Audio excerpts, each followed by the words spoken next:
ustream365.com and streaming all over your internet. So check us out at Ustream 365 Live, 1690 AM, the1.com.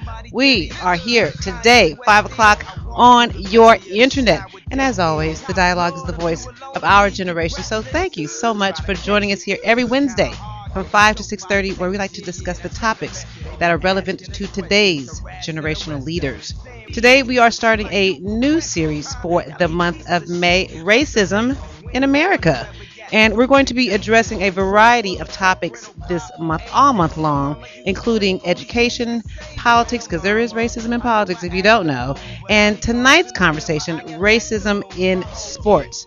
Now, we're all aware of the recent Donald Sterling controversy and the comments he made about his team of black NBA players. So it was only befitting that we launched this series on racism in America with tonight's conversation, racism in sports. Now, while the majority of tonight's conversation is going to be on the black experience and perspective, I do want to note that racism in sports is not just a black issue, but it's an American issue, and it also impacts other cultures.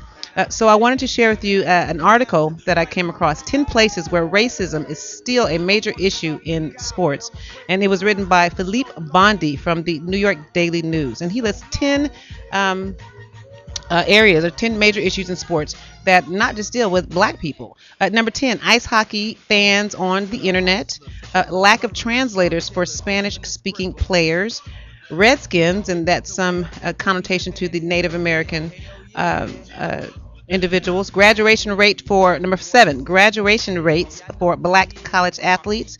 Number 6, stereotype of Asian athletes. What is the stereotype of Asian athletes? Number 5, coverage of black players by the media. We all know that. Owners, i.e. Donald Sterling. Number 3, upper management in baseball. Number 2, Chief Wahoo, another Native American inference. And number 1, European soccer fans. So as we all know, racism is not just a black issue. It is an American issue. But for today on the dialogue and all month long, we're going to be focusing on the black experience. And tonight, in light of recent incidences around black athletes, specifically and especially black male athletes, we want to be able to talk about racism in sports amongst the black community, including, and we all know about what happened with Richard Sherman and Mark Jackson and Michael Vick. I mean, there's so many more. I can go countless stories of racism, both men and women, black athletes that we want to talk about. And tonight, we have a panel of experts who all know too well about racism in sports and what it really authentically looks like. Our guests tonight include Michael Coulter, who is retired UC Assistant Director of Admissions, UCLA and UC Berkeley.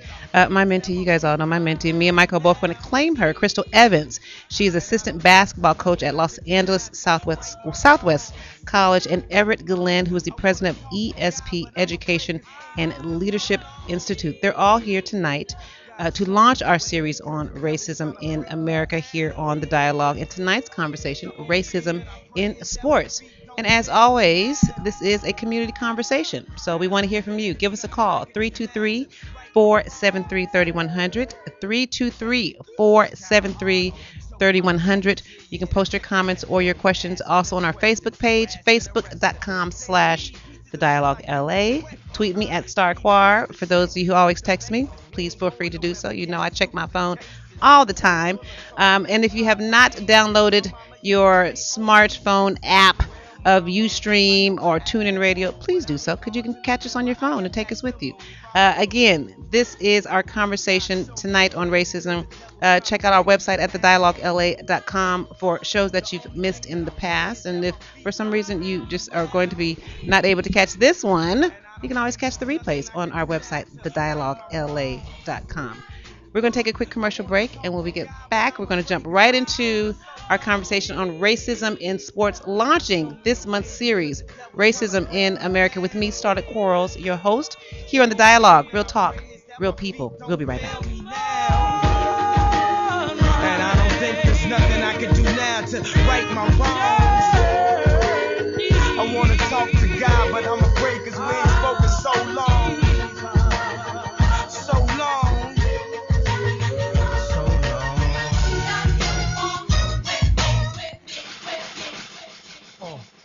Do you have or know of someone with a child or adult family member with developmental disabilities that would benefit from a social recreation program in the South Los Angeles area? At Ability First's Harry A. Meyer Center at 8090 Crenshaw Boulevard in Inglewood, we offer afternoon and after-school care programs for children and adults with disabilities, which include socialization, recreation, community outings, independent living skill training, as well as physical fitness activities. You can reach us at 323-753-3101 and visit us at www.abilityfirst.org. This advertisement is brought to you by Filer Palmer, Southern California's premier full-service law firm. Filer Palmer specializes in family law, personal injury, and criminal defense. Our team of dedicated lawyers are trained to handle each and every detail of your case, from child custody and visitation, child and spousal support, slips and falls, automobile accidents, and DUIs. Filer Palmer will fight for you to get you the results you deserve. When it's time to go to court, don't go alone. Go with confidence. Go with results. Go with Filer Palmer.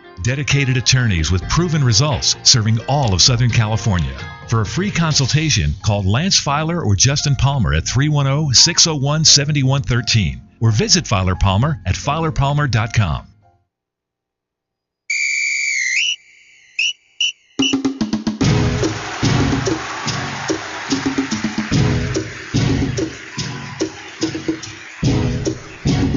I see you, Richard, with my little music. Richard Carr in the house. Welcome back to the Dialogue. Real talk, real people. I am your host, Starlett Quarles, and tonight we are launching our conversation on racism in America with our dialogue tonight on racism in sports. Community conversation, y'all. We want to hear from you. The phone lines are open, 323-473-3100. 323-473-3100. Now, as I mentioned before the commercial break, we have three experts here who have dealt with racism in sports directly, and so I'm very honored to have them here. So let me introduce them to you. Sitting next to me is Mr. Michael Coulter, who is retired UC Assistant Director of Admissions for UCLA and UC Berkeley. He currently provides private consulting for a number of athletes and entertainers who have asked for his personal guidance for them and their children.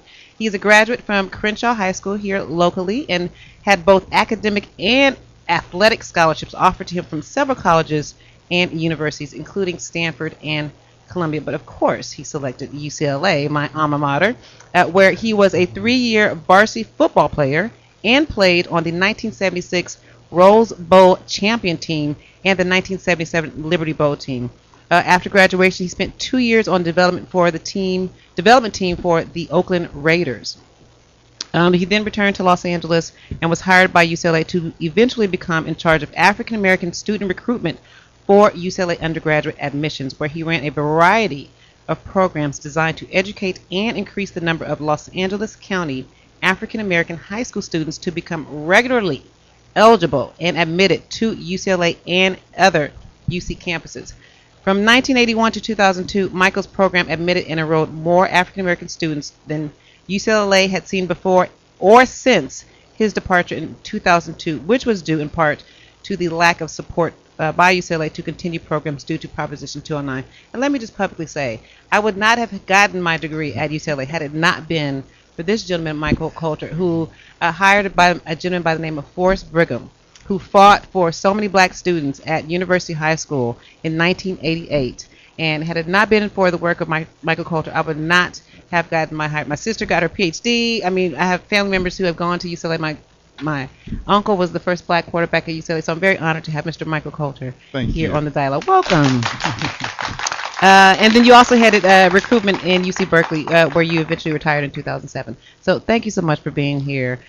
Forrest Brigham was a blessing to me and so many of my friends at uni as well as in my family. So if that's due to you, it's an honor. It's an absolute honor to have you here on the show. So I'm looking forward to your insight on racism in sports tonight. So thank you for joining us. Thank you. Sitting next to him is Crystal Evans, who is also a prodigy of the work of Michael Coulter, and she's also my little adopted little sister and my mentee since she was in high school. But today she is the assistant basketball coach at Los Angeles Southwest College and the founder of Mahogany Madness Incorporated. She is an LA native and Crenshaw High School graduate, just like Michael.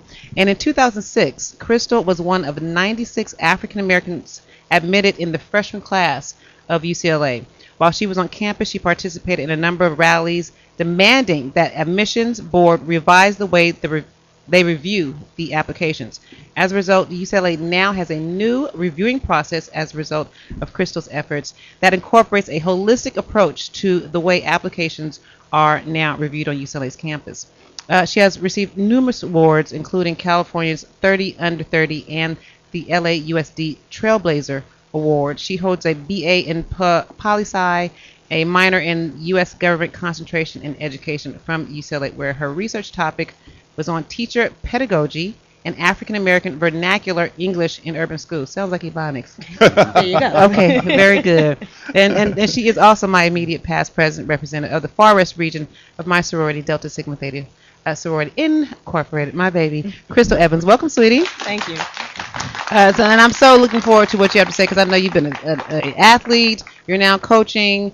You've dealt with coaches. You've dealt with officiators on the basketball court and their racism, even as a woman. So I'm very excited to hear what you have to say. So thank you for joining us here tonight. And last but not least is Mr. Everett Glenn, who is the president of ESP Education and Leadership Institute, which is a nonprofit organization whose mission is to help athletes whose talent fuels the college and professional sports capital generating pipeline to become true beneficiaries of their financial harvest their talent has helped to produce. Before founding the Institute, Mr. Glenn was the managing partner of Entertainment and Sports Plus, a Southern California-based athletic and entertainment management company. He burst onto the sports scene in 1983 when he negotiated the richest contract for a rookie, that's like a tongue twister, rookie wide receiver in the NFL history, and the first lifetime income contract in NFL history for Olympic sprinter, hurdler, and University of Tennessee All-American Willie Gault. He also directed the affairs of 13 players who were first-round draft selections, including Gil Byrd of the Chargers Hall of Fame, John L. Williams of the Seahawks, Buck Williams of the Rockets, and two-time Big Ten MVP and NBA Rookie of the Year runner-up Clark Kellogg. Over the course of his career, he has also represented 3 NFL Hall of Fame inductees, including the 1985 Super Bowl MVP and 2011 Hall of Fame inductees Richard Dent, Jerry Rice, and Reggie White. He is the first black agent attorney to represent multiple first-round draft picks in the same NFL draft. He did that twice. And the first agent attorney to represent the first-round picks in the NBA and the NFL drafts in the same year. He currently serves in an off-counsel capacity with the law firm of Alvarado and Smith, the largest certified minority law firm in California. Please welcome Mr. Everett Glenn to the dialogue. Thank you. And thank you, audience, for giving me the time to read their bios because I think they're such credible guests tonight, and I want you to kind of get a very in-depth understanding of their background. So thank you for giving me that time. So first of all, let's start with one of the most prevalent issues at the forefront, the Donald Sterling case. So what were your thoughts on the comments made by Donald Sterling? I mean, were any of you surprised? I'm going to start with you, Mr. Cliff. I wasn't surprised at all. I was actually relieved. Why were you relieved? Why were you relieved? Well, for the last couple of years, we've been running around the country trying to point out to people the disparity in sports, not just the success that our kids have, but the whole economics of sports. I mean, we have some UCLA people here, so at UCLA, for example, you have about 25 black kids who helped generate over $100 million for UCLA. Wow. And supply scholarships for tennis and golf and racquetball and water polo and swimming and diving and. So you were like the pink elephants out the room. Yeah. Like this just took the lid off of the whole issue. Sweetie, what do you think? Same thing. He was just another example of the media being able to dictate and say whatever they want to do about our people. Okay. It wasn't a new topic. It started, at least what I can remember, when I was born. 1988, you had Jimmy the Greek when he said, oh, you know, black folks, they were always, you know what I'm talking about, Mr. Costa. They were born this way. They were bred this way back when they were slaves, and their owners bred them to be these supreme athletes. And since that was already publicized, you had the nappy-headed hoes with the Rutgers players with Don Imus, and now here you have Donald Sterling. Been there, done that. Okay. All right, excellent. And certainly I wasn't surprised. I think what you've heard time and time again from athletes and media types alike, and that is that this isn't the first time that Mm-hmm. this gentleman has been approached about his personal feelings, not only about African Americans, but minorities in general. Okay. So this is just a point that it was just brought back to the forefront by an issue that probably just happened to be heightened by the fact that we were in the midst of the NBA. Okay. So how do you Playoffs. feel about how it came about? I mean, it was taped in secret. It's not like he said it publicly. I mean, is there any credibility to the fact that he? I mean, that's some people's defense. So, well, he said it in confidence, and she secretly taped him or whatever. So, I mean, what are your thoughts on how we got the information? Well, I mean, he doesn't have a problem. I mean, he hasn't objected. He hasn't denied that he said He it. sure So, hasn't. yeah. So, I mean, I think had he done that, and some people have, but it's irrelevant really how it was received. And again, it's not. What he said is just a symptom. The problem is the lingering and persistent racism. So, how do you think the Yeah. public would have responded if he used the N word instead of black people? Again, I don't think that the public would have been so much surprised as much as they would have said, "Oh, there he goes again." I Okay. mean, when you go back to, the prosecution during the period of time when he was running for all intent and purposes, slum properties, Okay. and he was basically discriminating against individuals from renting inside of properties that he owned. He Okay. just didn't, feel that those were the kind of individuals he quote unquote wanted to be in his presence. But he wanted to make money off of him. Absolutely. Okay, so Commissioner Adam Silver, of course, he sanctioned him and came down with a very harsh punishment, which I was, very happy about. Of course, he banned him from life from the association, and he can't go to any games or practices. He can't be present in the Clippers facilities. He's barred from attending the NBA governor's meeting. He was fined 2.5 million. So I just want to read you a little bit of Commissioner Silver's statement and kind of get your thoughts on it. He said, "I am personally distraught that the views expressed by Mr. Sterling came from within an institution that has historically taken a leadership role in matters of race relations and caused current and former players, coaches, fans, and partners of the NBA to question their very association with the league. To them, the pioneers of the game like Earl Lloyd, Chuck Cooper, Sweetwater Clifton, and the great Bill Russell, and particularly Magic Johnson, I apologize." Crystal, what did you think when you heard the commissioner say that? I was happy he said it, but at the same time, I thought it was kind of bogus because Okay. this isn't a new topic Mhm. and you inherited it, but your predecessor, what did he do? Mm-hmm. Elgin Baylor had already blasted Donald Sterling. This was not a new topic, Mhm. and nothing happened. And so you can't say this is an institution that has historically stood up on these or spoken out on these type of issues because that's not the case. If this was an institution that had historically spoke up on these things, we would have more black coaches, we would have more black owners, we would have more insight at the decision-making table within the NBA. So that's not the case. But I am happy he had a great PR person that took care of this. Okay. So, but like you said, they've been knowing this forever. He's been public. There are probably other team owners who feel the same way, and probably have expressed it in private. Do the players know? And how do the players, tend to take on this type of, leadership? Well, I mean, in this case, Chris Paul deferred to Kevin Johnson because I imagine he felt Kevin Johnson was better equipped to respond. As we spoke a minute ago about the preparation, these guys, this is the first time they found out they're black.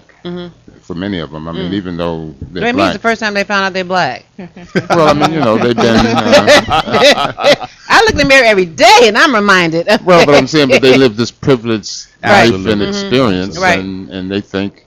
I mean, the players are represented by people that think like Donald Sterling. I mean, they're agents. The people they're paying think like Donald Sterling. So, what do you think about that? Right. I mean, And it's before the NBA because you hear that in AAU basketball, the Amateur Athletic Union. You hear it when you go off to college, and even some of your high school coaches say, "I got you here, and I could take you out." And so if you hear that from your agent, "I got you here, I could take you out," or "I could blackball you in this league," or things of that sort. You're right. That is something that is inherited. It's something that you're taught. It's instilled in you at a young age, and you don't even realize it. Okay. All right. Very good. So, what does it look at the college level? I Well, mean, in well, terms of just I the coaches, the students, the administration. What does racism on college campus look like? I think Everett's trying to point out a very significant thing here, and that is there is what you might call a norm Okay. And that norm is that there are things that you say as an athlete, and there are things that you don't say. Okay. And if you intend to participate and enjoy the fruits of sports, then you understand at a very early age that your feelings are what I tell you your feelings are. So your coach, your exposure to coaches is one in which you don't just play a position. You're reminded that you represent the university. Much like your parents and my parents told me, when you walk out this door, you represent the Culture family. You don't just represent Michael. You represent mom, dad, and this entire family. So you carry yourself in a certain way. Well, the university does the same thing. Okay. I give you this opportunity. How dare you take this opportunity and throw it back in my face as though I'm not doing something for you? Granted that, yes, I may take privileges with you.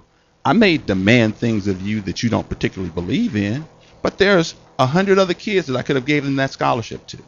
And so you're reminded on a daily basis that you are given this opportunity. I think what Everett is pointing out is that the NBA players are actually in a very luxurious position because they're multimillionaires. Okay. And so when you look at the college athlete, however, that's where the real travesty is, because these young men are yet to experience anything remotely close to what these NBA players are experiencing in terms of income. In fact, I would go so far as to say that the NCAA is 10 times worse than Donald Sterling. And isn't that what you said too? That you thought at the college level it was worse than at the professional level in terms of the respect and the treatment and the experience of the college student or the college athlete?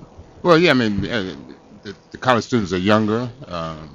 They don't have their parents to intervene on their behalf because of privacy rights and that sort of thing, and they don't pay them. I mean, if you pay a guy $10 million, then he can put up with you saying some things and doing some things that Okay.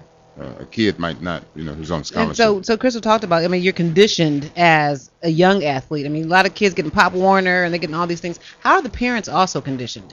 You know what I mean? Are they, are we, some of our black parents pushing our kids to be these NBA and not pushing them towards any other plan B and looking for them to be the cash cow? I can't say that's the case for women's basketball because when I first started playing, it was a known fact that women basketball players, even the better players, were getting paid the same amount as educators. And not saying educators aren't, well paid. Some of them are, But they're not getting paid like NBA like the men. players. So Right. when you're a woman basketball player, your parents are telling you, oh, you got to go to the league. A conversation between myself and my parents, my grandparents would say, hey, you need to own a team. Okay. You need to coach a team. That was always a conversation that you need to be a black independent owner. Okay. So your conversation was different in terms of the type of support because you come from athletic family. Somewhat, but it was also use this as a meal ticket to get out. Very good. So you were already kind of conditioned to leverage it, but not depend on it. Exactly. Okay. And so, but that's not that's not always the case. The typical African American parent, like most African American students, they are non-college graduates.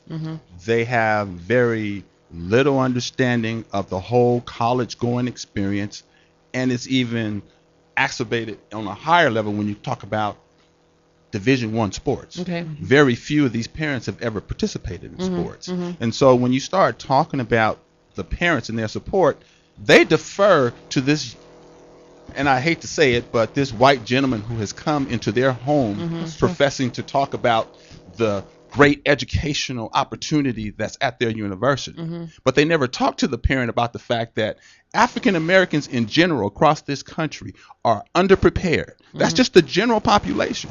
Now, when you talk about the student athlete, that is even 10 times worse. These young men are coming in with second and third grade reading comprehension skills.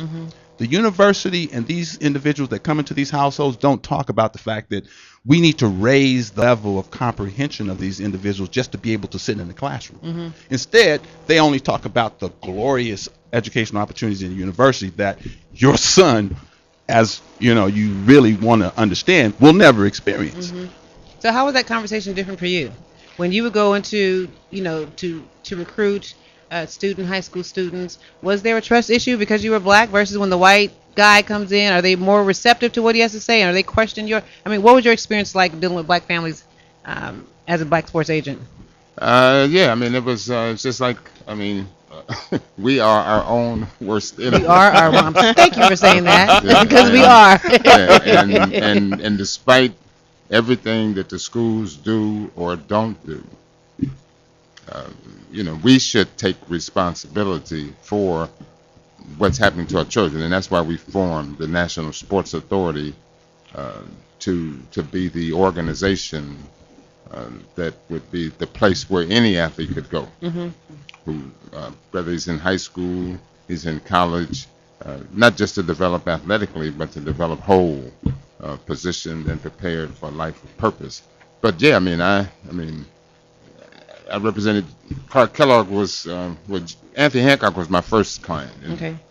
he was the number one pick out of Tennessee. And when I went to the Chiefs to negotiate his contract, they thought I was Anthony Hancock, Mm-hmm. because I was Wow. 30 years old at the time. Okay. Wow. And so when I go to the facility, or when I would meet the Chargers in the airport to do Gil Burr's contract, they was just looking.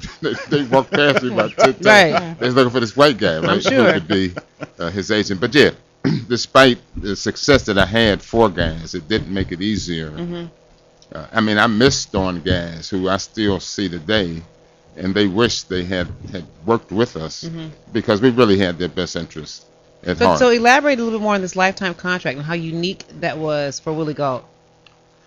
Well- And how the other one, and you had in our pre-interview you had mentioned how people were trying to tell him not to sign this contract, that it was a bad deal. That's the best exhibit A of if you've done something great and then you still have the next guy trying to determine if you qualified. What we did basically was an annuity. It wasn't rocket science, Okay. but at the time, uh, the agents, they tell the players to get the money now, because if you get the money now, then you can pay me, Okay. number one, and and you lose the present value of it, for example. And that makes sense if you don't understand the time value of money. Hmm. And so, like a dollar today is worth 50 cents 10 years from now. Hmm. Okay. So, but I just told Willie, look, if we can take a piece of your signing bonus and we can put it into a vehicle that the Bears will own, and then when you get 35 years old, you start getting six figures for the rest of your life. Hmm. And, how much did your dad make, at his peak? Right. He didn't make six figures. And so if you can get that for the rest of your life with just a portion of your signing bonus, it makes sense to do. But again, because a black person thought of it, then, it became, well, what's the present value of $100,000 in 2014? Well, it's still $100,000. Exactly. It's not worth $100,000, but it is $100,000, and so it's prevalent. And he's still getting paid today. He does until 40 years certain, and as long as he lives, if he lives beyond 40. And there were other white agents who were trying to tell him not to take this deal. Or trying to Oh, encourage and him. criticized me for doing it after it was done. Yeah. Why aren't more deals done like that? Well, once again, you're talking about something that is reflective of Everett representing the best interest of the athlete as opposed to the best interest of the agent, the lawyer, and the organization. And educating him on some financial Or Uncle literacy. Sam, Absolutely. because if you Right. get all the money, then you got to write Uncle Sam a check for half right off the top. So if you defer it, you don't even have to pay tax, and then you pay tax just on each payment that you get. So it just makes a lot of sense. But you don't have real smart guys representing these guys. Like I'm saying again, we're talking about Donald Sterling and these players' reaction to Donald Sterling. What I find interesting is that they all, not all, but a lot of them are represented by people who feel the same way Donald Sterling feels. They just haven't gotten caught. I've been in the room with them when they've said it. Oh, and we're going to get to that when we get back after this commercial break, because I definitely want to hear some of the stuff that they've said. Yeah. But I applaud you. Yeah. I applaud you for that financial literacy strategy, Yeah, and even for you not getting a big piece up front, but allowing this man to have a legacy, a financial legacy after his hard work in the NFL. So we're going to take a quick commercial break, and when we come back, we're going to continue our conversation on racism in sports. Great conversation. Give us a call here, 323-473-3100, 323-473-3100. We're going to take a quick commercial break, and we'll be right back.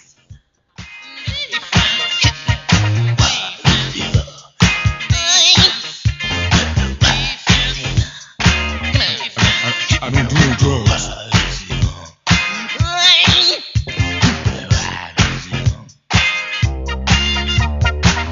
We know there are many choices in internet radio, and the staff and hosts of LA Talk Live would like to thank you for choosing the internet's hottest destination for the most eclectic sound and invigorating talk. This is LA Talk Live. We are more than just talk. This advertisement is brought to you by Filer Palmer, Southern California's premier full-service law firm.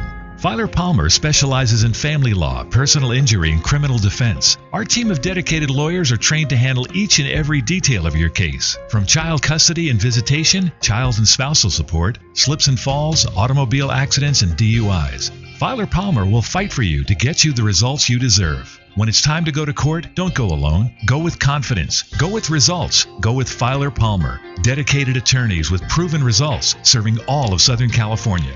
For a free consultation, call Lance Filer or Justin Palmer at 310-601-7113 or visit Filer Palmer at filerpalmer.com. Interested in advertising your business, product, or service here on The Dialogue? Call 323-547-7748. The Dialogue will help you promote your business, increase your traffic, and bring in new clients through innovative and creative marketing packages, including affordable radio ad campaigns for small businesses. Find out more. Call 323-547-7748. That's 323-547-7748. Or go to www.thedialoguela.com. And now, back to The Dialogue. The Dialogue with Starlett Quarles. Real talk, real people. Oh, when it all, yeah, all falls down. This the real one, baby. I'm telling you, Chi-Town stand up. Southside, we gon' set this Richard, you on fire today. Welcome back to the Dialogue, Real Talk, Real People. I am your host, Starlett Quarles, and today we launched our month-long series, Racism in America, and tonight's conversation has been on racism in sports. So give us a call here, 323-473-3100, 323-473-3100. Crystal, during the commercial break, you had talked about this organization, NCSA, and you said there's several websites out here. Unlike, good old days when, you had Mr. Everett come to your house and give you great opportunities and deals like that. But what is the NCSA, and who are these organizations, and how are they ripping parents off? Well, it's a few organizations, and I'm saying it's a rip-off in the sense to where, going off of our previous conversation, where if it's someone who looks like a Miss Everett or Mr. Coulter, we're not trying to hear what they have to say about how to get to college, but if it's someone else from one of these organizations who don't necessarily look like us, we're willing to pay them for advice we can get for free. And they're telling you, I can guarantee you a scholarship, I can guarantee your kid gets cleared by the NCAA clearinghouse, or they're going to be a D1 player or a major player, and they've never ever seen the kid play. They're like, we'll do your highlight tapes. We're looking at your statistics, and they're selling them a dream for a price, and the kid could get the same thing from their high school college counselor or their instructor or their neighbor, or, it's basic information. You agree? Well, I think what Crystal was pointing out, and I think Everett hit on it again, and that is we're our own worst enemy. We're willing to listen to someone who looks like somebody we think is going to be representative of that train of thought, as opposed to looking at them on the merit of what they're saying. So yeah, we're allowing these types of organizations to proliferate through our neighborhoods, offering pipe dreams and taking money from parents who otherwise don't have it. How has the game changed in terms of the sports agents? Well, based on what the conversation here, I mean, what's happening is I look at the young men as a resource, right? Not unlike oil. Okay, and in the Middle East, the Arabs controlled the oil, right? And there was a time in the 70s when the international oil companies controlled about 80% of the oil reserves. And once the Arabs figured out the industry and that it was their oil, they formed OPEC. And today, the oil companies control less than 5% of the oil. So we should do the same thing with our young men. Absolutely. Their oil, and they discovered them in 1970 in the South. And they took them from HBCUs and then let them into schools that had segregated historically and discriminated. That's the big. That's the racism wasn't as important to them as making money. Mm-hmm. So they decided to let them into Kentucky and Alabama and Mississippi and Tennessee and those schools. And so and these companies, the organizations that we're talking about now, this is just one small example. The entire industry, everybody is making money off of our children, except us. Off of black people. But Yes. specifically in terms of this conversation, Yes. but yeah, everybody's making money off, and they've been making money off of us. Everybody but us. We don't even understand the concept of what recycling black dollars looks like. I mean, we talked about Black Wall Street and Allenstown on here, and that's just not a model that we see here, specifically on the West Coast. But Chris, I want to come to you just as a student athlete and to talk a little bit about your experience, specifically on UCLA's campus. So share with us what life was like for you as a student athlete, and what was your original goals when you were at Crenshaw? Well, not Crenshaw, but what were your original goals as an athlete, because you eventually transferred to Crenshaw? Right. I would say for me, it started at Pacific Palisades. Okay. I started playing That's a high school here? That's a high school out here in LA. And I remember orientation. I was just saying Mr. Coulter drove his daughter and I to our orientation as freshmen. And I was one of 5 African Americans in that graduating class in the magnet program. Okay. And I just so happened to be a student athlete. And I'll never forget it. The assistant principal kept asking if I was sure I was in the right place, that I was in the correct line. And I kept saying, yes, I'm in the right line. No, yes, I did go to Audubon Middle School. I'm in the correct line. And she went on to tell me, just know I have my eyes on you. Okay. I said, okay, I'll give you a show. Okay. You looking? I'm gonna show you something. Right. Give you something to look at. So I went on to have a successful basketball career at Palisades. Mr. Coaster's daughter and I, we were always in the Palisadian Post, their newspaper. That's not even a school newspaper, their little city newspaper. And our sophomore year, they fired our coach, who was African American. And it got back to us. It was a man or woman? A man. A young man, too. But it got back to us that he was basically fired for playing the African American players too much. There weren't that many of us. There were only a good 4 of us on the team. And I took offense to it. Like, this man just lost his job because of me. And that's how I transferred to Crenshaw. At Crenshaw, it's predominantly African American, my home school. I was so excited to be there. Totally different welcome.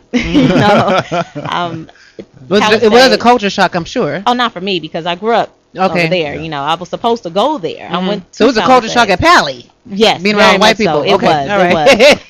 It was. But I will never forget it, because when I transferred, the Palisades athletic director wrote a little article about me and saying how I would never be successful and I'll never go to college, and my parents made the biggest mistakes of their lives, that I will amount to nothing. And so that day, I was a junior.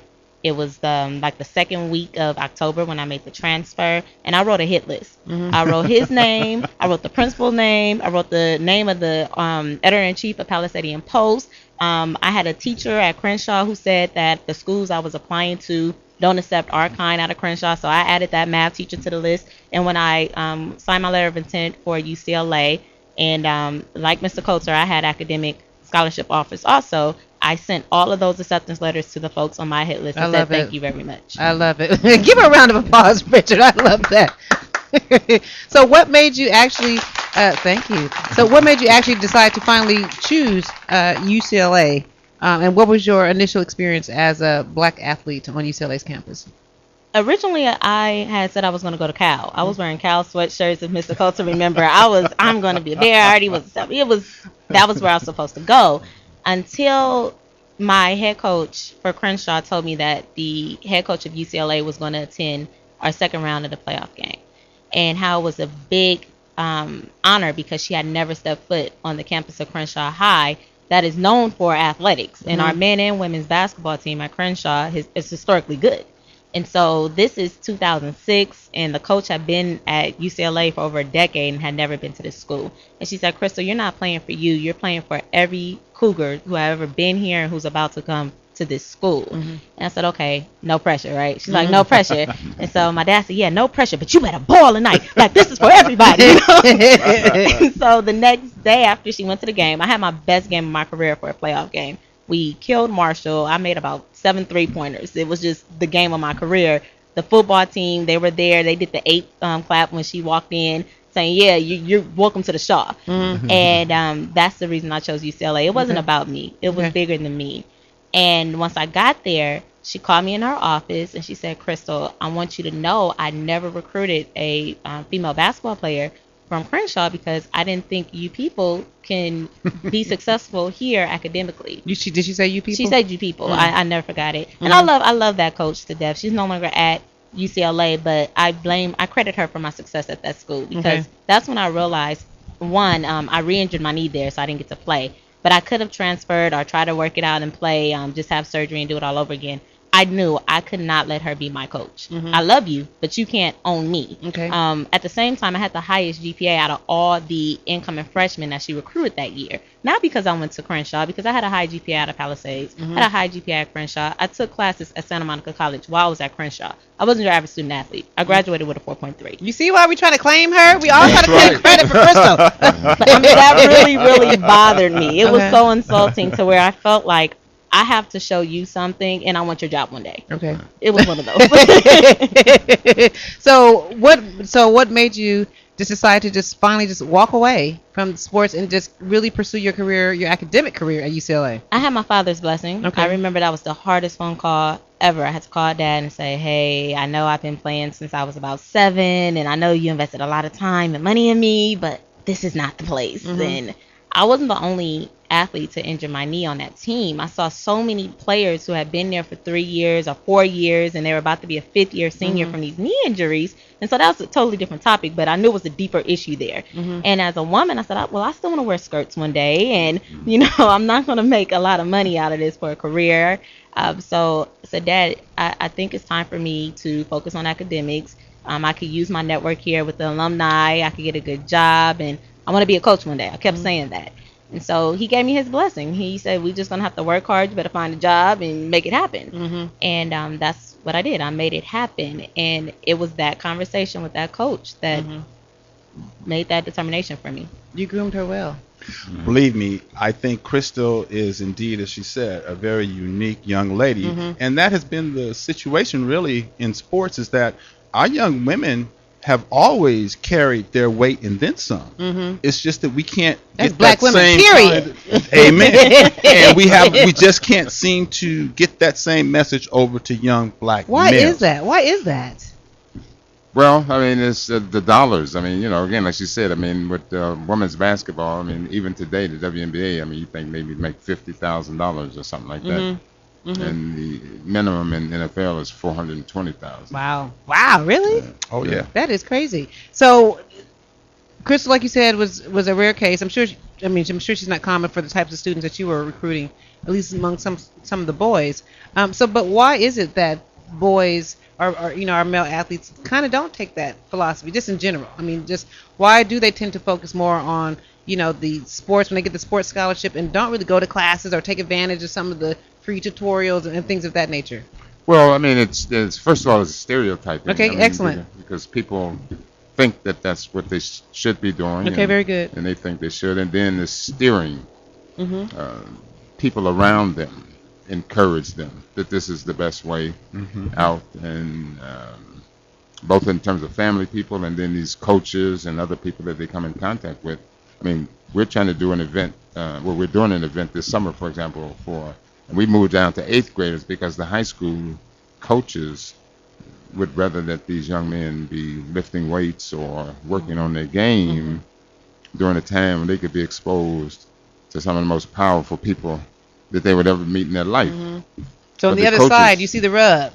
The coaches don't, they have different priorities. Right. They're trying to win. Right. But when you were a sports agent, I mean, your whole philosophy was totally different. Yeah, it was different. You was a shark. He was in the killing pools. You were attorney too. Don't get it twisted. We had a teacher at Crenshaw because that was a topic of discussion. We kept saying, "You're so much harder on the girls than you guys are on the boys." And I will never forget our English teacher said, "You know what? We raise our girls, but we love our boys." And that stuck with me for some reason because it's the reality in a sense to where you see so much more for the guys where, oh, if you don't get in the NBA, you can play in the development league or you can go play overseas. We don't have a development league for Well, the you know, WNBA. there is That's now right. a generation of bitch-made men. So things are changing. These boys are bitch-made today, raised by all these mamas. but so, Mike, I want to get to you because I do respect you so much for my academic achievement. But what made you so elaborate a little bit more on just this college experience and what you had to do to start this recruitment program back in the It started early from my 80s? very personal experience. Like Crystal, my parents had very high expectations of me academically. When I came into Crenshaw High School, I was already in algebra. I was already in honors courses, and this is back in 1971 and 72. This is a two-parent household? Two-parent household. And neither one of my parents had college degrees, Okay. but they laid down the gauntlet for what the expectation was. For every hour you played sports, you had 2 hours of studies. And it wasn't just studying homework or classes that I was taking. It was studying current events. It was studying why Muhammad Ali was speaking about racism in America. Excellent. It was understanding what the black Muslims were all about. It was understanding why in Oakland, California, there was this black organization called the Black Panthers that was simply providing meals for young kids because it was understood that before a kid goes into the classroom in the morning, he needs to have something, some nutrients But in what's his. important about what you're saying is that you had some cultural competency. These Very- kids very don't know much who so. they are today. They don't Very know that much. they're kings and that they come from a bloodline of strength. None of that. But your parents were conscious. And so what I did coming out of Crenshaw High School as a student, scoring very high on the SAT, which once again, recruiters couldn't believe. Wait a minute, you scored 1,000 on the SAT? And that was a lot back in the day. Oh, very much so. That was high. And that's why the Stanfords and the Columbias and the top academic institutions were offering me academic scholarships because black males was just rare to have that kind of academic profile. So choosing UCLA, I went through similar circumstances as Crystal did. My football coach first year was a guy by the name of Pepper Rogers from good old Georgia. And Pepper Rogers told me, He sound like a plantation oh owner. boy, let me tell you, he was something to behold. But Pepper Rogers, ironically enough, wasn't the white guy that came to my house to recruit me. It was a guy by the name of Lynn Stiles, who was very polished, very urban, very LA. It wasn't until I got to meet Pepper Rogers that I realized, oh my God. He reminded me in no uncertain terms that you're here to make our football team better. You get your education on your own time. And it was like, whoa. And at that time, it was a lot for me to digest, but it was very clear what I was there for. And so as I went through and matriculated, I was swimming upstream every single month. I refused to take the classes that they were giving me because I had a counselor who told me that this is minimum progress for general students. This is what the athletic department is trying to give you. You know what the advisor for the athletic department told me? This gentleman told me, he said, if you decide to take this path, we can't protect you. And so what he was telling me was, if I don't pass these classes, my scholarship was gone, no matter how good I was. So that veiled threat was intended to keep me in the fold with everybody And else. you guys all I shoot was your head told not to major in political science, that we don't do that. Well, the interesting thing is that on most of these campuses, with all the controversy about grades and graduation rates, including especially this did Inside Sports, Brian Gummer did a couple weeks ago, the course of study that they're using, this is how much racism, how pervasive it is these majority institutions are using black studies as the vehicle to commit academic fraud. Wow. Really? So, I wanted to elaborate a little bit more on this conversation about black athletes and scholarships by talking a little bit about Shabazz Napier. And I'm going to read a little bit from CNN. He was an article on him by CNN. He's one of the best basketball players in the country, and he led his team to victory in this year's NCAA championship game. But the University of Connecticut's Shabazz Napier recently told reporters he sometimes goes to bed starving because he can't afford food, despite UConn's student athlete guidelines include provisions for meal plans. I mean, these kids are making millions for these institutions, and this little boy can't even eat. And again, it goes back to what I said earlier about the NCAA being as bad, if not 10 times worse, than what Donald Sterling's point of view is, because what he said in words, they practice in day-to-day Okay, principles. so let me read to you how they're trying to rectify that. So on April 15th, 2014, the NCAA Division I Legislative Council approved a rule allowing Division I programs to grant all their athletes unlimited meals and snacks. The rules change will not be considered final until the NCAA Division I Board of Directors meets on April 24th, which I have to find out what happened to that outcome. As it currently stands, NCAA Division I programs are allowed to provide scholarship athletes with one training table meal per day. One training table meal per day? Let me stop you right there for a minute. There's an even better issue that you need to look into, and that is what the University of Northwestern is doing. Okay. Because what University of Northwestern is saying is student athletes are employees of the university. Mm-hmm. That's even more profound than that, because what it gets to is profit sharing. And that's where we really need to be going. Okay. Forget the meal part. Let's get into the sharing of those millions and millions of dollars per game that those athletes are earning at the university that, quote unquote, goes into the college general fund that gets distributed widely and broadly throughout the university and never comes back to the athlete. How can they implement that from the NCAA? How can they do that NCAA wide?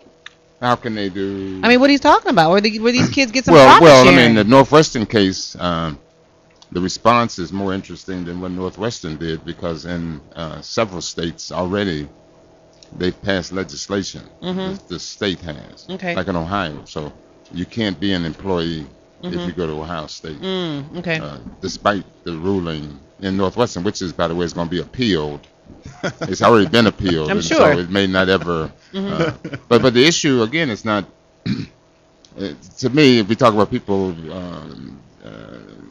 setting the conversation for us, compensating these guys is not the answer to the racism that exists. Very good. I mean, what you need to do is you need to make sure these guys get the benefit of the bargain. If you bring them there to get an education, then you need to meet them where they are, and you need to provide them with whatever they need in order to get to where they need to go. And so what would that look like? What do they need? What it would look like is, simply put, a recognition that, again, the educational attainment of these athletes at the time they come into the university should be very individually reviewed, and then there should be a process where that university addresses the shortcoming. For example, when you came into the university and Crystal came into UCLA, you went through a program called AAP. And what AAP did was to assess what your academic skills were coming from your environment versus where it needed to be when you start your first class. No athlete gets that, especially African American. Who ran athlete. that program? The university actually runs it, and it's even available to the student athletes. But you know what they told us on the first day? Did they not? Look to your left, look to your right. This person ain't going to be here in 4 years. Do you know what I mean? But it's also interesting, sorry, because I came in as a student athlete, and that first AP didn't want to serve me. Okay. See, that was going to be my other point, is that those services are actually available to athletes, but the athletic department pushes the athletes away from it. Okay. Right. Well, and besides that, even the ones who take advantage of it, I mean, the people, I mean, I look on these websites, and so UCLA, if you go to UCLA, you can go to USC, you can go to their academic services, and look at the pictures of the people who are providing services to kids from Crenshaw and Dorsey and, Gardena or Sarah or whatever. So you have basically co-eds, mostly white co-eds, who played volleyball or on the swimming and diving team, and they got their degree, and they're coming back now, and they're counseling guys who they're not much older than, who they definitely can't relate to. So what needs to happen is what we're doing. We're taking these guys from the 8th grade. You have to show them success in the form of people that come from where they come from. That look like them. That's right. Yeah. And so on these college campuses, they don't do that. UCLA did have a program for that. Early because outreach. I could say early outreach, but on top of that, when I We didn't have early outreach. That wasn't in '88. Well, see, we didn't have affirmative action in 2006. That's true. So put it like this: it was a program called VIPS, Mhm. and when I did not play basketball anymore, that's how I supplemented my income. I had a academic scholarship, and to maintain that scholarship, I had to work for VIPS. It was And what did that work consist of? So I had to go back to the local high school, and ironically, I went to Crenshaw, Yeah. and it was my job to mentor and talk with those students, Well, but like it's what my you point. described. But they had all minority students doing it. Mhm. Like it wasn't, oh, let's go get this white boy to go back to these schools. It was Right. us, Mhm. and so they got to see people who look like them, who's been there, done that, and we Mhm. walked them through that process. One of my biggest claim to fame at Crenshaw was getting 17 African Americans accepted into UCLA I the love year it. after I Outstanding. graduated. Look at your baby. I taught her well. Well, that's the point. You have somebody who looks like them. Exactly. That's the who's only trying to program at influence them. UCLA I Number can one, say but is then like also, I mean, to be honest and be frank, I mean, she doesn't know much more than if she's a student at UCLA. Mhm. So you're like 19 or at the time, but Okay. I can say they put us through a rigorous training program where we had to learn. I'm just the talking about application life, though. I mean, process. you're still So that's, 19. That's I mean, true, but yeah. I can tell them their experience at Crenshaw and their experience within that neighborhood because that was the school. But that I was there assigned is- to. but Oh there no, I'm is not a- trying to challenge it. It's wonderful what you do, and we need you, but we also got to connect you now to these other No, folks I get who that, and have- I was, but it was peer mentoring. Yeah. Because at the same time, if you send somebody who's 60-year-old to Crenshaw to talk to an 18-year-old, Right. I'm not trying to hear you right now. Okay. But once you get on campus, there is something to say needing some mentorship or some guidance on how to navigate the system. Yeah. Right. You know what I mean? And we And how had to that. leverage Oh, that. it's definitely We had that. valuable. UCLA through AAP, they had a program that called the hidden curriculum. Okay. And again, when you're a mentor in this program, you're going through that, how to network, what's the benefit of office hours, career building, resume planning. We had a mentor they assigned to us. The only thing, it just hit me when Mr. Everett said, that program was the vice provost program, and she was white. And so now that I think about it, it's like, well, at the end of the day, it still went back to, but it did benefit But when our I community. first got there, under the tutelage of Vice Chancellor Dr. Winston Dobie, Mhm. it was led by African American professionals throughout that university, That's right. faculty members, That's right, yeah. administrators, Yeah. and the Vice Chancellor himself. So he himself went out of his way as a role because he started the Upward Bound program Yeah. at UCLA. Bobby Smith, who was Yeah, I a former know Bobby football Smith, player yeah. for the LA Rams, yeah. was running the program. We had the Dean of Students, John, was running the student services. So we had a number of professional black individuals Mm-hmm. who were indeed in charge of the programs. It What was does it very look like- unique at what UCLA. And we had Jennifer White, John Lee Tutsko, Benny Blades, Monla. Kyle Benny, So we- Benny and Mama was there when I was there. There But you they go. never left. Jennifer Those went to times school, are and up Jennifer ahead. went to school with me. Hi, Jennifer. Yeah, do you know what I mean? So, but what does that look like now? At post It's- 209, it's what? post 209 has really set us back, and as you can already UCLA can is attest primarily to, Asian. what happened at the University of Michigan Yeah. was very profound because Mm-hmm. the University of Michigan has historically been a campus that has championed the cause for affirmative action and for underrepresented students. Okay. It has now been under attack to the point where Michigan is that last bastion that was holding on, and they've lost it. Okay. And so 209 has decimated what affirmative action did from the 60s and all the way up till today. We need to touch on hazing. When they appeal what's going on at Northwestern, our student athletes Oh, I used to thought you say were talking we about are being Delta. hazed. I know, but it's intertwined. We're being hazed. If we have to work out and we have to do all this stuff and we're not eating, that is hazing. Yeah, that it is is. sleep deprivation, starvation. And you don't necessarily cross over to professional sports once Yeah. you do all that. We're talking about racism in sports here on The Dialogue. When we come back, we're going to talk to Mr. Glenn about being a sports agent, and he's experienced and seen racism at all levels, including with the owners of some of these professional teams. So give us a call here, 323-473-3100, 323-473-3100. We're going to take a quick commercial break, and when we come back, we're going to continue our conversation with Michael Coulter, Crystal Evans, and Everett Green on racism in sports right here on The Dialogue. We'll be right back.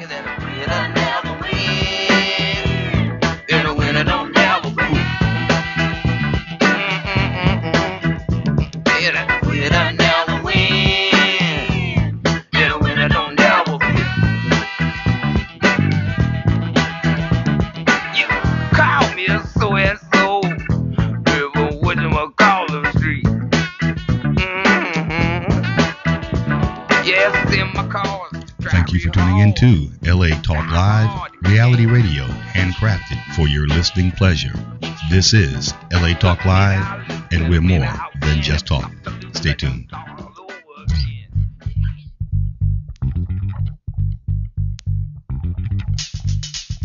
Hi, this is Indian Tyler inviting you to join me beginning April 9th every Wednesday at 2 p.m. Pacific Standard Time for Indian Tyler's Beyond the Vanity. Join me as we go beyond the vanity and discuss the real life issues of beauty. And it gets really real. So on April 9th, don't forget to tune in to Indian Tyler's Beyond the Vanity, Wednesdays at 2 p.m., exclusively on latalklive.com and the Talk Live Broadcast Network. You can also catch us on iTunes Radio R&B, TuneIn Radio, Live 365, Radio Flag, and AHA Radio. Or watch and listen directly at latalklive.com. Reality radio, handcrafted for your listening and viewing pleasure. This is LA Talk Live, and we are more than just talk. Interested in advertising your business, product, or service here on The Dialogue? Call 323-547-7748. The Dialogue will help you promote your business, increase your traffic, and bring in new clients through innovative and creative marketing packages, including affordable radio ad campaigns for small businesses. Find out more. Call 323-547-7748. That's 323-547-7748. Or go to www.thedialoguela.com. And now, back to The Dialogue. The Dialogue with Starlett Quarles. Real talk, real people.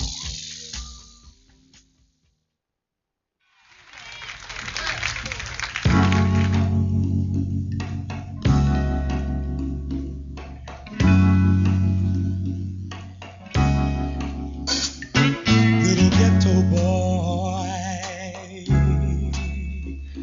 Welcome back to the Dialogue. We're in our final half hour on our conversation, Racism in Sports, launching this month's theme, Racism in America. And our guests include Everett Glenn, I think I said Green before I left the commercial break, Everett Glenn, Crystal Evans, and Michael Coulter, talking about racism in sports. Everett, I wanted to get to you because specifically as your role as a sports agent, and you've witnessed racism at every level of the game. So give us some examples of what you've seen and what you've witnessed. Wow.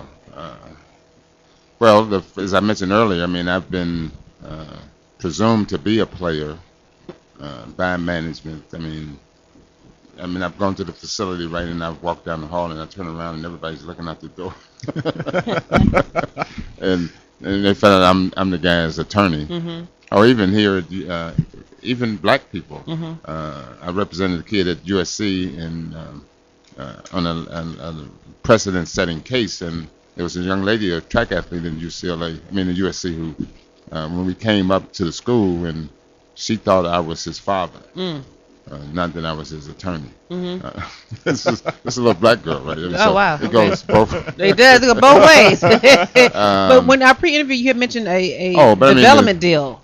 Well, I know 4 very prominent Hall of Fame kind of athletes, and 3 of them who have USC connections, who were going to form a company, and they had agreed to do it equally, everybody on 25%, and they went and they take it back to their white attorneys and agents, and they each convinced them that they should get like 40% or 60% because of their status, and so they basically discouraged them from coming together and working together, and the deal never happened. Many of had teams tell me that guys need to focus more on I had one kid, Stephon Humphreys, who's a medical doctor, and he was a straight-A student from kindergarten. He was on cover of Sports Illustrated, straight A's out of Michigan, and drafted by the Bears and admitted into medical school, and he deferred that admission. And about his second or third year, we was just in there on something else in the office, and they said, Stephon, he needs to change his focus. I said, what are you talking about? He said, well, he needs to focus more on football. This is the off season we're talking about. It's not even. He just needs to in the off season. Now they have a program that's almost year round for these guys to stay ready, but they didn't have it then, and so just questioning his commitment to the game because he was planning for his future. Okay, so what did you see in terms of the owners? I'm sure you dealt with a bunch of different. Well, owners. this was a general manager who Okay. had this feeling.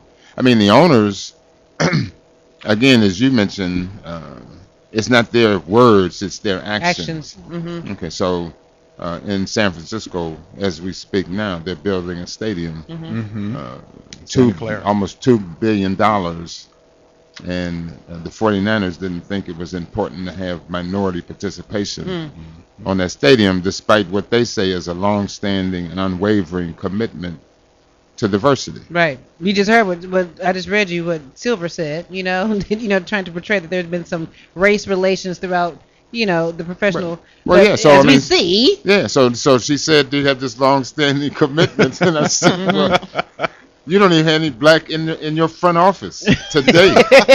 Let alone on the construction site. Yeah. You know what I'm saying? And, right. And then the Kings, I mean, God bless his heart, Kevin Johnson, they building a stadium or an arena for the Kings in his hometown, right in Sacramento as we speak. And on the one hand, he's representing the players and challenging what Donald Sterling said, but they're building a stadium and they don't have no black contractors. So he needs to challenge Turner Construction. He needs to challenge the Sacramento Kings. Don't worry about Donald Sterling. Let other folk deal with him. Deal with the people right in your backyard. Okay, excellent. Yeah. So what about as a sports agent? I mean, I know we had talked about sometimes white agents undermining you and going and taking some of your clients or. Oh, yeah. I mean, I've had that. I mean, Drew Rosenhaus. I'm not afraid to drop names. I mean, Drew Rosenhaus. I mean, one of his MOs, at least with me, is there might be a guy he had no interest in. Maybe he didn't think the guy would make it. And then once he did make it, then what he would do, I mean, it's one kid for the Cleveland Browns in particular. He sent a client of his who was a linebacker, played the same position as my guy, to convince him that Drew Rosenhaus needed to represent him too. Now, this is a guy who's competing for a job with you, telling you need to go with his agent. And he went for it, right? And he went for it. That's the sad part. We laughing, but he went for it. He went for it. Yeah. Now, he's hanging by a thread in the league. But what he told him was even more telling. You're talking about racism. I mean, they have no respect for us at all. None. You hear that? I mean, they treat you like none. product. No, I'm talking about none. Drew Rosenhaus would tell this guy that he could get him a contract, get his contract changed, but under the rules, a rookie contract can't be modified or amended for 2 years. Okay, under the rules. So, like Deshaun Jackson come in and he catch 80 balls and make all pro. It don't make no difference. You can't renegotiate a rookie contract till after 2 years, which is why Russell Wilson is the lowest paid guy on Seattle because he's playing on his rookie contract. Well, so that's what the rule is. So Jesus Christ can't change that. Oh no. Okay, but Drew Rosenhaus came to this guy and told him he was going to get him more money. Wow. And I said, Marcus, what do you think they think about you? That they would tell you something that's not even true, and you believe it. So what do you think they think about you that they would tell you? I mean, they know you're going to talk to me. They know I know. So what did he say? It's just, it's just be so brainwashed that he didn't. A year later we talked, and I called him and I said, did the Browns tender you? Which means they just offer him a contract at the minimum because that's all they were going to do. I knew they would tender him, and they did, but he thought something else could happen. So, the racism takes because of our ignorance of the rules, our lack of trust. So I know, I represent guys in Hall of Fame, so he's going to believe this guy over me. And I got him in the league. He wasn't even, without the context relationships we had, because he wasn't a draft pick, he might not even been in the league. So we do everything to get him, he can live out his dream. And then once he's comfortable, this guy comes and says, I can do more for you. How does that make you feel? What that type of betrayal? Is it just part of the game? Do you just kind of just? Well, that's why I had to retire. I was going to ask you, what made you just finally be like, you know what, I'm out? Yeah, because it never happened with number one picks, Clark Kellogg, Willie Gault. I never had to come. Right. This is a free agent guy. Okay. This is a guy this is a new breed athlete. Well, he's making minimum salary. This is like the fringe players now act like they the number one picks. It's across the board because now, I mean, I coach at the community college level, but I also coach youth for AAU basketball. And you have eighth grade girls telling you what they demand and what high school they're going to, or they're getting recruited by high school. It's the same thing. And the coaches are telling them one thing after you put in all this work with them for 3-4 years and you develop them, and now, oh, I know what's best. All that, it doesn't matter. And when they do go to college, all the hard work you put in with them for 4 to 8 years, that went out the window. You didn't do any of it. It was that last coach who had them for 30 seconds that gets all the credit. You guys both said we're our worst enemy. I mean, we have this trust issue. We think white folks' ice is colder. And believe me, you have owners and GMs that will tell an athlete, if you sign with him, we won't even deal with you. So it gets even more profound than whatever. And then you have the pressure describing. from your family. Yeah. You know what I mean? That you have to take this contract. You have to go to the school because they're being taken care of in some capacity. Well, And the you still pressure from the can't win. parents comes from sometimes the young people are more enlightened, but it's the parents who are affected by the Willie Lynch syndrome. Okay. where Yes. the What? parents- You better say it. Yes. the yes. parents who say, "Well, Say I don't it. know.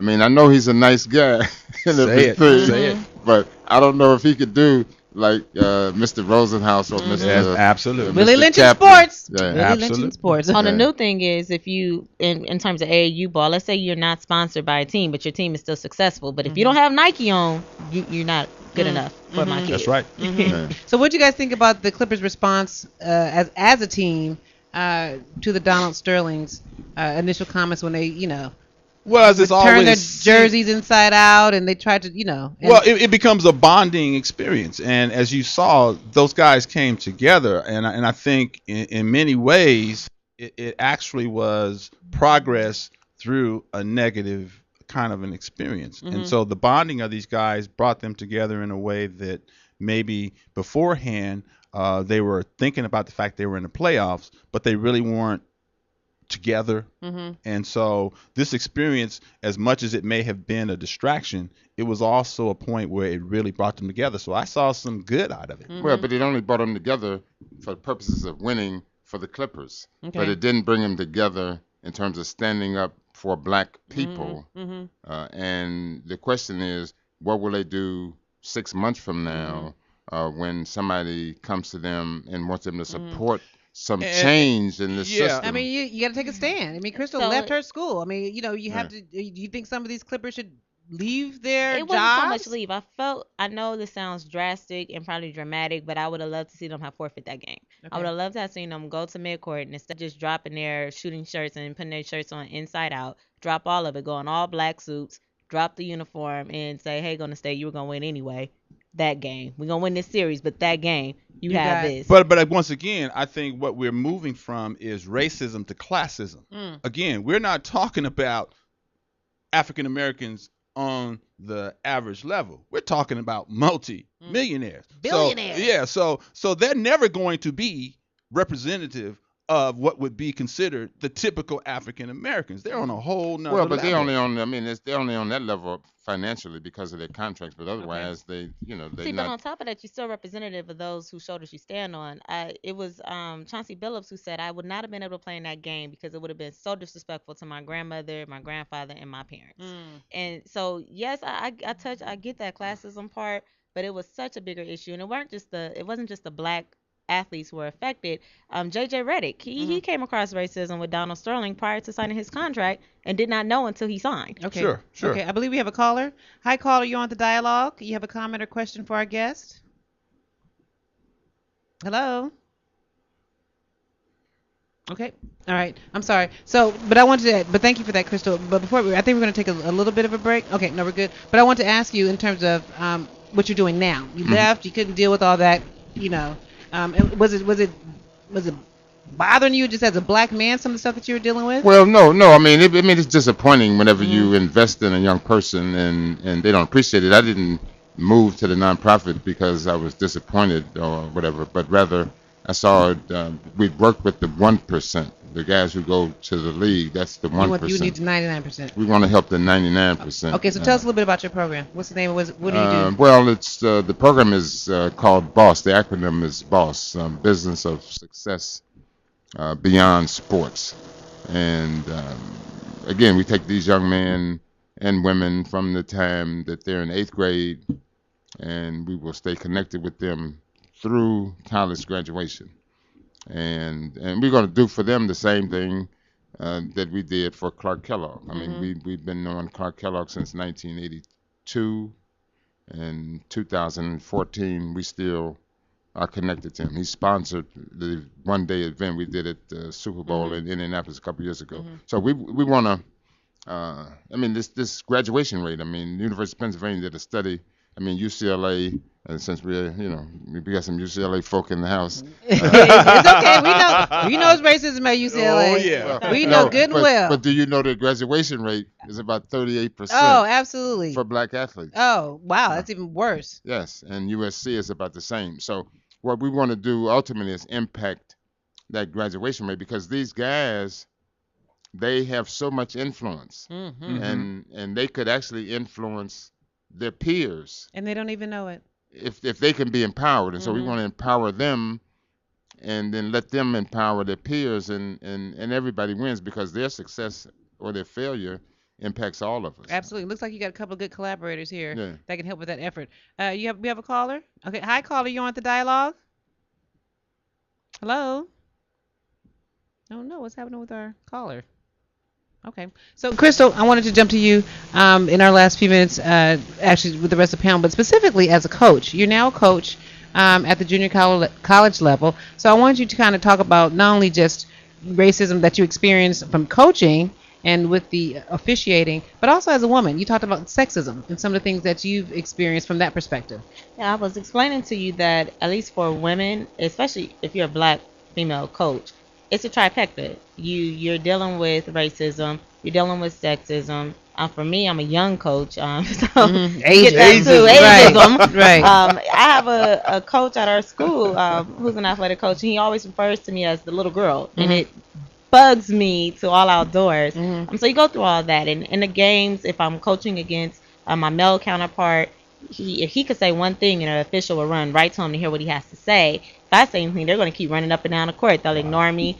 There was a time I remember I intentionally tried to get a technical, and the official would tell me, "Oh, I love it when you look mad." It's just, it's crazy. And you also said they flirt with you. They flirt all the time. We had an official. I took a picture of it doing the warm ups, and in between all timeouts, like of our games, he would drop and do push ups and look and wink. So how do you educate or empower your girls? You know what I mean? Especially some of the young girls, young athletes, to kind of deal with some of these issues of racism and sexism in sports. It's really difficult, and we need help. Okay, because some of these girls are they fast already, whether they're in sports or not. We need help. For female athletes, you're in a no-win situation. If you dress feminine, some people would say, "Oh, she's hypersexualized." If you dress like a tomboy, "Oh, she's a lesbian," right off the bat. So it feels like I can't win for lose. And that is something we need a lot of help with. One of the statistics I looked up prior to getting over here was the number of African American women head coaches in the NCAA Division I sector. You have about 70% of the female athletes for women's basketball in NCAA Division I basketball players, 70% African American, and you only have 8% African American head coaches. Not enough of our black female athletes see enough of us in positions of power, meaning the head coaches, or it's a few assistant coaches, as Mr. Coates described, that one could go home and bring you in, and then when you get to the school, you're like, oh, she's not even in charge. Same for the NBA, same for NCAA Division I men's basketball. You have less than 20% of the head coaches at the Division I level for men's basketball who are African American. And so what do we see? What can we strive for except for be that field Negro? What will we do is really the question. Excellent. What will we do? Right. Yeah, what can we do? Yeah, well, we can come together and we can do anything. Okay. But we don't. We don't trust each other. We got Willie Lynch issues. We got crabs in the barrel. You know what I'm saying? We don't have any financial literacy skills. I mean, we're not talking about annuities. I mean, we've talked on this show before about changing our conversations to thinking beyond our generation, long-term wealth strategies. But we don't talk about that as black people. But I think what Everett is saying, and certainly what Crystal is saying, once again, is that we don't plug into the existing institution because a good friend of mine, Barry Thomas, heads up the Black Basketball Coaches Association, and they have made some strides, like a Kevin Ollie. But I think we also need to obviously have an organization for women as well to advocate for them, because I do know that, for example, Reggie Theus could not even get back into his alma mater at UNLV because the campus refused to recognize him as a coach. Wow. How amazing and crazy that is. Then he goes to another university and takes that university almost to the NCAA tournament. Look at Cynthia Cooper. It has taken forever for USC to hire Cynthia Cooper, and they finally hired her, and she's the first coach to get them into the playoffs, into March Madness, and I don't know how long. Probably since she played there with Cheryl Miller. Yeah, and that's ridiculous. And she went on to Prairie View after she retired from the WNBA. You have a Locke High School product, a USC product, goes to the WNBA, went on kind of Olympic gold medals, 4-time WNBA Finals MVP, 2-time league MVP, and her alma mater did not want to hire her as a coach. Wow. Was successful at Prairie View, If that's successful not at her next blatant, stop, but I don't know what to tell you. It is. How does the hip hop culture perpetuate the problem in terms of the mindset of some of our young athletes and perpetuating racism in sports? My general opinion is the hip hop culture is actually an example of someone who starts a business and runs it from the ground up and defines its own definition of an industry because they control it. And if you can remember, years ago, they tried to eradicate rap and hip hop. Right. Now we're getting white people to get awards in the categories of hip hop and R&B. Do you know what I mean? But there is some negative influence. Absolutely. You know, in terms of just the mindset and the culture and the portrayal of black men. But you know what their argument is, we're just expressing what life is for us. You said to a certain extent. To a certain extent. You have Birdman, Chris Anderson, who played for the Miami Heat. He is tatted to the fullest. Tattoos all over. And his tattoos are described as colorful and expressive. But then Allen Iverson's tattoos are described as aggressive and need to be hidden. And so it depends on who has the tattoos. Because it's not just us. And who's telling the story. And unfortunately, with the media, there's not enough of us telling our stories. I love Jamil Hill because she is one who keeps it all the way real when it comes to everybody across the board. It's fair play. So what about, for instance, like with Richard Sherman? I mean, we all know his academic achievements and success, but, you know, they want to call him a thug. And he responded perfectly when he said, them describing me as a thug is really them trying to call me a nigga. He said that. And I thought that was a perfect comeback. And he was able to go through his qualifications. How I did go to Stanford, how I graduated with a high GPA. I am a Sigma. You know, I've done everything I was supposed to do. I stayed out of trouble. You have other people who are out there bullying, sending text messages to their teammates and harassing them. And yet, I'm the thug. Right. Absolutely.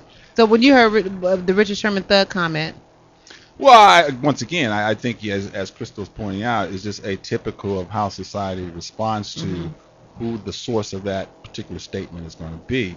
You just had an incident in the Miami Dolphins, and you know that poor young man also graduated from Stanford, but he came from a well-to-do family, and so what did they call him? Soft. And here's a white guy who is a redneck by all definition, is supposed to toughen him up. Isn't that amazing? What happened to Allen Iverson? How is Allen Iverson broke today? Oh, well, I'm not sure if he's broke. It's reported that he is. So that's another media slant possibly? Well, I mean, he's not. He really ain't got no money. For me, he's not broke, but for what he's accustomed to living, he might feel broke. Because he has a contract that he can't access until he's a certain age, and it's $30 million or something that he was negotiated. But even still, that money's already taken. Oh, he might put some money away, like in an annuity or something like that. Or he can't access until he's a certain age. But even still, that money's already accounted for with all his debt. I mean, this man lost $1 million at the Vegas crap table. Well, I mean, he's bad habits, I think, is part of it. But again, I was just asking, question: how can you have the kind of representation that they pay for, and who don't look like us? So who is the ideal sports agent? I mean, what is the best ideal? If you had a son who you were trying to get sports, is it you? I mean, what? Well, no, somebody like me. What do you look for? For parents, you know what I mean? Like Crystal, who has these young students who are looking for people to come to their house and bribe them. It's a guy it's a guy who can put in front of you. Like if I were to talk to a kid today, I could put in front of him Clark Kellogg. Okay, and we had a relationship started in 1982, and we still have a relationship today. Okay, I could put in front of you Willie Galt. We had a relationship started in 1983, and we still talk today. I could put in front of you Gil Byrd or Richard Dent. And so I don't want to know what you can do for me necessarily. Show me all the stuff you can say you can do for me. Show me somebody you've already done it for. Absolutely. Prove it in And the show pudding. me, and that person, I want him to be somebody who's no longer plays. Okay, he's retired. Okay, so we can see how the rest of his life, because I mean, if you're making this kind of money, I mean, these guys get checks for $25,000 a week. It's tough not to think everything's all right if you get a $25,000 check every week. I know, right? But when those checks stop, and you gotta, make ends meet. So that's what the young people today know, and their parents. They need to show me some examples of your work. Don't be a current guy, because if it's a current guy, they all think they're all right. Right. So how can people find you? How can they support Boss if they want to get involved? They can go to the website. It's thensa.org. Okay. www.thensa.org. And they can contribute. They can volunteer. We're going to get Crystal over there. No. All right. You're getting hazed again, All right. girl. I love it. It's going to be at Challengers Boys and Girls Group. We have Russell Westbrook and James Harden and Clark Kellogg and all kind of wonderful people, doctors, lawyers, and Indian chiefs. I love the it. trajectory of these guys' lives. I love it. Well, thank you Yeah. so much for joining us here Good. today. Crystal, how can people find you, sweetie? How can they support Mahogany Madness? Well, for starters, come support LA Southwest Community College. We need all the support in the world. You can find me there. Our website is www.lasc.edu. Okay, excellent. You got anything coming up? Any games you want to? No, actually, FBC, the team that I'm coaching right now, Finest Basketball Club, we do have a tournament coming up. Next weekend, we'll play in the Inland Empire in the West Coast Premier Tournament. Okay, excellent. Thank you for joining us here, sweetie. And Mr. Michael, how can people find you? Well, I don't usually give it out, but You have since an it's email? your radio show, You have an it's- email? it's- Give an email. it's- Don't give your cell it's- number. It's coulter.family@sbcglobal.net. I love and it. any questions you have about higher education and how to access it, hey, I'm there for the community. Thank you so much for joining us here pleasure. today. Thank you all for joining us here today for our conversation on racism in sports. Next week, we're going to continue our theme on racism in America with our conversation on racism in education. So thank you again for joining in, tuning in to the dialogue. Thank all my guests. Starlett Quarles signing off as my mama's child and my daddy's baby girl. Until next week, God bless you.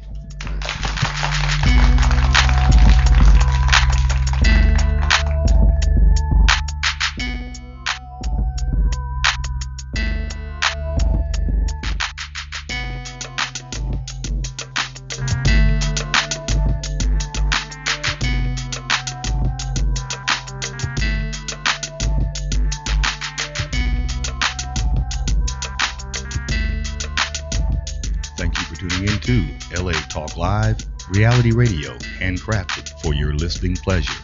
This is LA Talk Live, and we're more than just talk. Stay tuned.